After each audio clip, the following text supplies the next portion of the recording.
What's shaking, my friends? My name is Shay. Welcome back to the channel, and today I have my April wrap up for you guys. So April was quite the interesting month.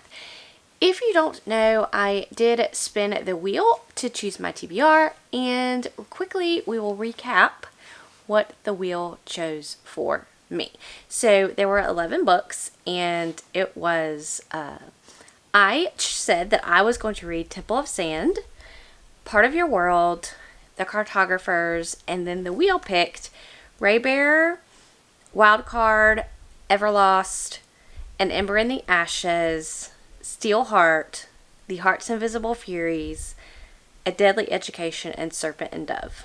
So, did I complete this or did I fail? So let's find out.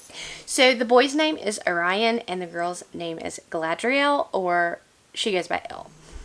And she is standoffish, nobody likes her, all of that juicy jazz. And he is kind of the guy that everybody likes because he goes around saving people. But basically it's kind of a competition-like thing. Like, why are you saving people if we're supposed to come out, you're supposed to come out on top. So anyway, it's interesting. It was executed very interestingly. We are in Elle's head the entire time, and that is part of the problem. And it's very info dumpy. We are going through and learning about the world completely through her eyes. Okay, so I'm in the cafeteria line and I'm looking at a tray of food, and guess what's going to be in the tray of food? Some kind of monster. And then we go on for 2 pages about said monster. Then she's going to go sit at the table. She's going to go around the table. She's going to look for said monster. Then we go about 2 pages about said monster. I mean, it just, the way that it was told and the info dumpy way that occurred was just not, it just didn't work. And so I won't be picking up the rest of the series. I did, like I said, skim this one to the end because I wanted to know what happened, but I just don't think I can make myself sit through. I may read some spoilers for the next few books. I think the last one is supposed to come out at the end of the year, but I do not think I will be reading this. But it's a cool concept. A killer, like the school's trying to kill you. It's a very cool concept. So anyway, that is coming in at number 11. Coming in at the number 10 spot, and these start my 3 stars, and that's going to be Steelheart by Brandon Sanderson. So I love Brandon Sanderson. This is his YA kind of superhero. It's not really a superhero book, but similar. And a lot of people have issues with this, but I still went into it with a very open mind and gave it 3 stars. It was fine. So this follows a world where basically a event called the Calamity has happened, and it has given people superpowers. And these beings are called epics, and they're all bad. There is not like a single good human with superpowers now. So our main character, and I can never remember their names, but David watches his father die by Steelheart's hands. So Steelheart has kind of claimed Chicago and as his own, and he kind of runs it, and he killed David's father, and David is hell-bent on revenge. And so he joins this group. He is the Reckoners, who are just an ordinary group of humans who are trying to get rid of these epics. And so, and David, whose father died from Steelheart, he did see Steelheart get wounded, and he's trying to figure out how Steelheart got wounded, because basically he's immortal, he can't get wounded. So anyway, that's the gist of the story. It was fine. Again, it was a little young for my taste, and the story didn't move as fast-paced as I would have liked it to be, for it to be like a great story it was. But it did have twists and turns, and I do think I will continue on with this. I do own the next few books, a couple books in the series, so I will continue on with this. Coming in at number 9 is going to be Everlost by Neil Shusterman. This was an interesting book.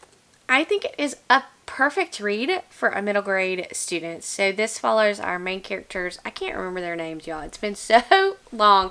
But some of the characters it follows is Nick and Allie, and basically it starts out with them. They have been in a car crash, and they wake up and they're in this the woods, and they don't realize what has happened. But what has happened is they are in this world between the afterlife, heaven, and so there are other kids in this world, and they're trying to figure out, some of them want to get to the other side, some of them don't, and there is this woman who basically has this compound where these kids go and they have fun and whatever, and Allie realizes something's not right. She's trying to figure out what's going on.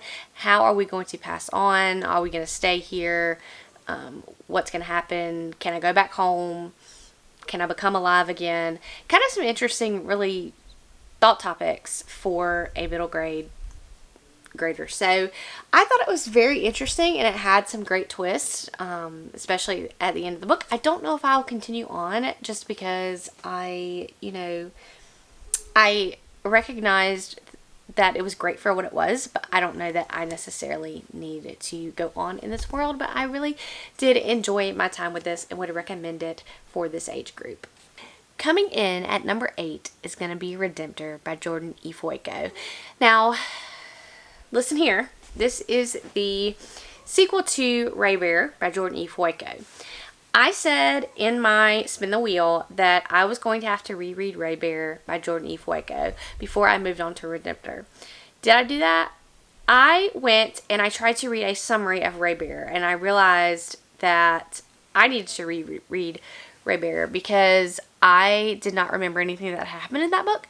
And so I did, in fact, reread Raybear. So we can talk about them real quick together, but the sequel Redemptor does slot in lower than Raybear. So it's a very difficult story to tell you about, but it basically follows this girl, and she has been raised by the lady, and the lady is mysterious. She goes off. She doesn't really raise her child. She just comes and goes, and she tells her that she must go now to the palace and kill the crowned prince. And so she has a conscience. She doesn't want to do this, but she has basically magically been compelled to do so.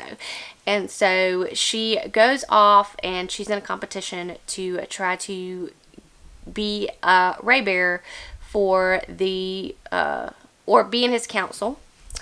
And there's magic, and there's all kinds of different things, and betrayal and all of that. And I really enjoyed Raybear. The second time I read it, the first time I gave it 4 stars, the second time I gave it 4 stars. The reason why Redemptor did not get as high is because where the first book left off was a great point. And I thought when we picked up the second book that we would go right in from the last of what happened last, and we didn't. And we spent like 200 pages rehashing things, just like doing boring things, and then it rushed the ending. And so I just did not care for that. So I did end up giving Redemptor 3 stars. Coming in at number 7 is going to be Temple of Sand by Barbara Kloss. So this is the second book in the series. The first book in the series is called Gods of Men, and the second is Temple of Sand. I am going to be continuing on with this. If you saw my May spin, I did hit that on the wheel to read Symphony of Stars. So my issue with the second book is that it was very much slower paced than Gods of Men, and I felt it notched back down to the juvenile kind of YA feel to it.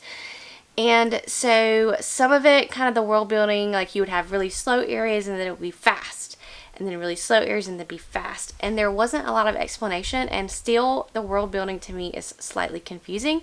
So I did enjoy it enough to continue on to see what happens with these characters. I do really like these characters, but I do not think that I will, I can't give it any more than 3 stars. If you don't know about Gods of Men, it follows a story of this girl who accidentally, while she's playing the flute, kills her sister in a government dinner.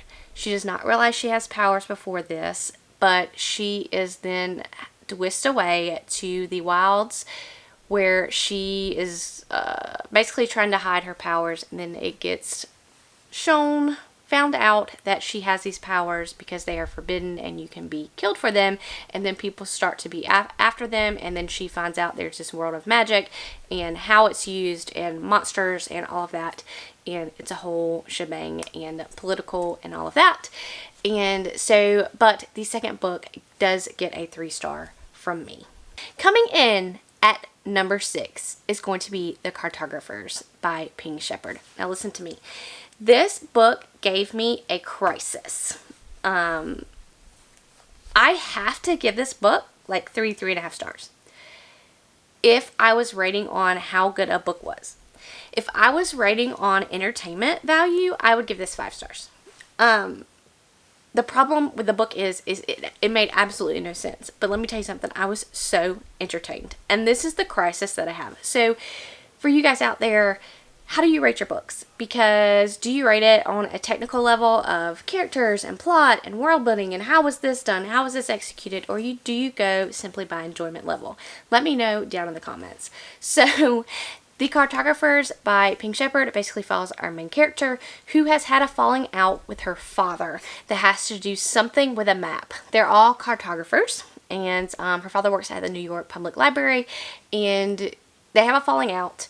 They work together. He fires her and basically says he doesn't want anything else to do with her, and they haven't spoke for something like 7 years or something. And then she gets a phone call saying that he is deceased, and she shows up at the library where he has died, trying to figure out what has occurred. And she finds this map that he fired her over in the place where he keeps all of his very important documents and documents that he wants to keep hidden. And so it starts this journey of, what is this map? What does it do? Who murdered her father? Or did he die of natural causes? And it goes from there. So the problem is, one, Pink Shepherd does not understand what an actual cartographer does. Two, the whole, and I can't get into spoilers. I think it's best if you go into this novel blind. But just suffice it to say, the entire premise of the novel and what this map is and what it does makes absolutely positively no sense. And if you read the book, but the entertainment and the characters in the book I really connected with, and the mystery kept me page turning. And so if I was doing entertainment, it would be 5 stars. But because I have to kind of in my conscience be well, but the plot made absolutely 0 sense, I have to give it 3.5 stars. So the next book coming in at number 5 is going to be Raybear by Jordan E. Fueko, which I already talked about. Coming in at number 4 is going to be Wildcard by Marie Lu. So this starts with Warcross, and this is a duology, and this is the second book in it. So everybody that has read Warcross and then read Wildcard basically was disappointed in this book. They did not like this book, and I'm the opposite. I really, really enjoyed this, and I think the reason that people didn't like it is because Warcross was basically about this game, and it really focused on the competition aspect of this. Basically, it's a virtual headset that you put in and you play game. There was a competition game in it, and the way that the first book ended, you kind of had to dive and take a different path. And so I knew going in that this was going to be a different path, that we weren't going to focus strictly on this competition game setting. And we did not. It was hardly at all in this book. The game Warcross was not really in this book. We took a separate turn, and I really enjoyed it. I enjoyed the characters. I enjoyed where the plot went. I thought it was very entertaining. Certainly, it didn't go the way I thought it was going to go. So I was surprised. I enjoyed it, and I gave it 4 stars. Coming in at number 3 is going to be An Ember in the Ashes by Sabaa Tahir. Not Taba Sahir, as I said in my TBR video. So this, I had no idea what this was about going in. I know I had heard a lot about it, but I really didn't expect much going in, and I actually really enjoyed this. So this follows our main character, and y'all, I cannot remember character names. Leia. So basically her family is killed by the Empire, and she gets away, and her brother is imprisoned, and then she runs away. Her grandparents are murdered. And she finds the rebellion group, and she agrees to go undercover into the like Empire school that they have, and she's going to be one of the maids to one of the evil people. And so we're following her perspective as she is trying to, if she does this for the rebels, they will try to help get her brother out of prison. And then we are also following our male perspective, who is training to be a hand, which is a basically killing machine for the Empire. And we notice right off that he doesn't necessarily believe what the Empire believes, and so then we have their interactions and all of that such. And I really enjoyed it. I gave it 4 stars. I plan on continuing on. I do already own the second book in the series. I'm going to unhaul this copy because even though it's a beautiful hardback copy, it does have a lot of water damage, and they did a cover change on this series, so I will probably get rid of this one and get the matching set. Coming in at number 2 for the month is going to be Serpent and Dove by Shelby Mahurin. So I was really shocked actually by how much I really enjoyed this book. I couldn't put it down. I think I read this in like 24 hours because it was so addictive. So this follows our main characters, and I never can remember their name. Louise and Reed. So Lou and Reed, that's right. And Lou has basically fled. I'll tell you about it. It says she fled her coven and took shelter in the city of Caesarine, forsaking all magic and living off whatever she could steal. And Reed is sworn to the church and has lived his life on one principle: thou shalt not suffer a witch to live. So basically, Reed has grown up in this church where witches are terrible, they should be burned, and he's like this soldier, and he goes out and he finds witches and he kills them and burns them at the stake. And then Lou is a witch, and she has run away from her coven, and she and Reed come together, and there's a forced marriage between the two, and it was so, you know, it was great. I enjoyed myself. Entertainment value 100. I did hear terrible things about the sequel, but I do want to continue on, so maybe I will get to continue on soon. I really, really enjoyed this one. Coming in at number 1 for the month of April is going to be a shocker, because I picked up a new release, and it's going to be The Blood Trials by N.E. Davenport. I really enjoyed this book.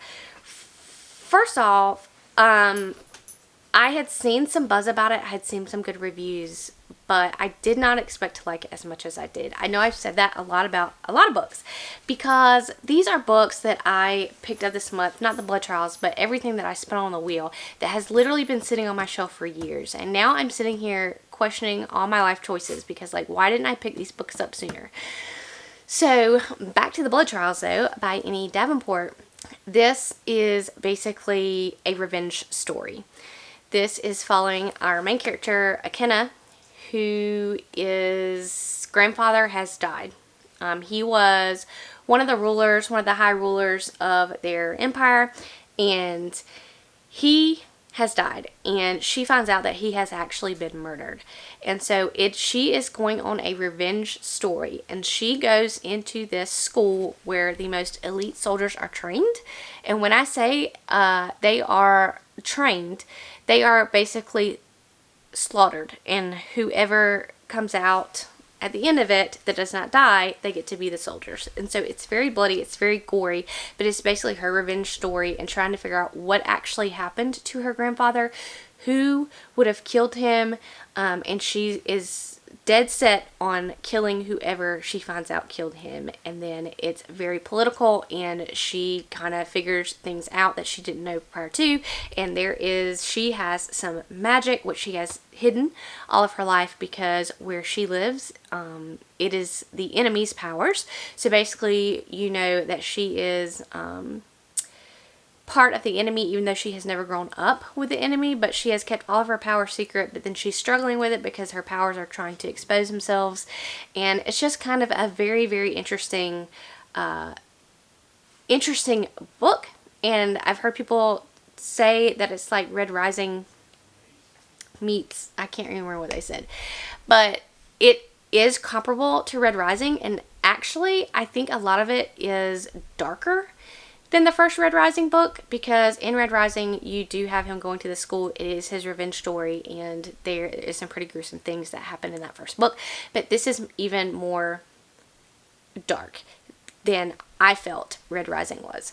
So there's a problem though. If you look on Goodreads and you read some reviews, like there's people saying this is terrible, this was supposed to be YA. It is not YA.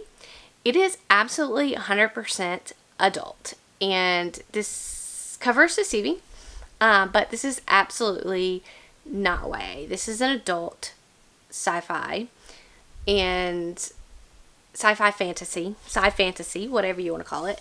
And just know that going in, that it's going to be very gruesome, and some parts of it are going to be very disturbing.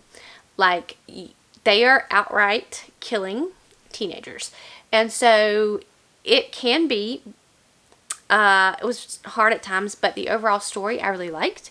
I would have given it 5 stars. I gave it like 4.5 stars because there were times when I felt like the story was slow and I felt like the story was repetitive, because we are in the school setting. We are doing like competition like activities, and some of them were very similar to me, and so I docked off some points for that, but I enjoyed it. I can't wait for the next book. I think it's a duology, so the next one is supposed to come out next year, and I am super excited for that. So, what didn't I read this month? It's going to be Part of Your World by Abby Jimenez. I do intend to read it at a future date, but I just could not get to it in the month of April. And then I did not finish The Heart's Invisible Furies. I did start it in the month of April. Don't think that because it was large, I just gave myself off the hook because I didn't get to it. I am actually going to finish it in the month of May. I read like 100 and some odd pages in the month of April, but it should be finished in the month of May, and you will see that in my May wrap up. Alright guys, that is going to be it. Let me know what you read in the month of April and how your reading month in May is going, and I will check you guys later.